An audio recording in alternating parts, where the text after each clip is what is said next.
സ്തുതിയായിരിക്കട്ടെ. പ്രിയപ്പെട്ടവരെ, ഇന്ന് നമ്മൾ വിശുദ്ധ ചാൾസ് ബൊറോമിയോയുടെ തിരുനാൾ ആഘോഷിക്കുന്നു. മതാധ്യാപകരുടെ മധ്യസ്ഥനായ വിശുദ്ധൻ. ഇറ്റലിയിലെ സമ്പന്ന കുടുംബത്തിൽ ജനിച്ച ചാൾസ് ബൊറോമിയോ ധനസമ്പത്തിന്റെയും ആഡംബരത്തിന്റെയും നടുവിൽ വളർന്നവനായിരുന്നു. പക്ഷേ തന്റെ ജീവിതം ദൈവത്തിനായി സമർപ്പിക്കാൻ അദ്ദേഹം തിരഞ്ഞെടുത്തു. മിലാനിലെ മെത്രാനായി ദൗത്യമേറ്റെടുത്തപ്പോൾ കർത്തവ്യത്തോടൊപ്പം മറ്റുള്ളവർക്ക് തന്റെ ക്രിസ്തീയ സ്നേഹം പകർന്നു കൊടുത്തു. നല്ല സമരക്കാരനായി തീർന്നു. ക്ഷാമകാലത്തും മഹാമാരിക്കാലത്തും ആയിരങ്ങൾക്ക് ഭക്ഷണവും കരുതലും നൽകിയ വിശുദ്ധനായിരുന്നു അദ്ദേഹം.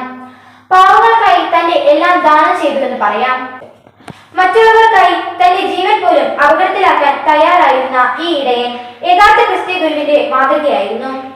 അദ്ദേഹം സഭയ്ക്ക് പൊതുവായ മതബോധന ഗ്രന്ഥം തയ്യാറാക്കുകയും ഞായറാഴ്ചകളിൽ എല്ലാ ഇടവക പള്ളികളിലും മതബോധനം നൽകാൻ നിർദ്ദേശിക്കുകയും ചെയ്തു. വിശ്വാസ പരിശീലനത്തെ നിയതമായ ഒരു ചട്ടക്കൂടിൽ കൊണ്ടുവരികയും ചെയ്തു. അതുകൊണ്ടാണ് മതാധ്യാപകരുടെ മധ്യസ്ഥൻ എന്ന് ഈ വിശുദ്ധൻ അറിയപ്പെടുന്നത്. അദ്ദേഹത്തിന്റെ ജീവിതം നമ്മോട് പറയുന്നു, അധ്യാപനം എന്നത് വെറും വാക്കുകൾ പഠിപ്പിക്കുകയല്ല, ജീവിതം കൊണ്ട് സ്നേഹം, കരുണ, വിശ്വാസം പഠിപ്പിക്കലാണ്.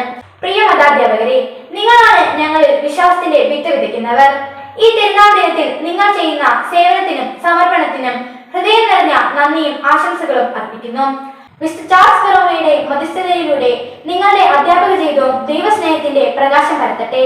നന്ദി.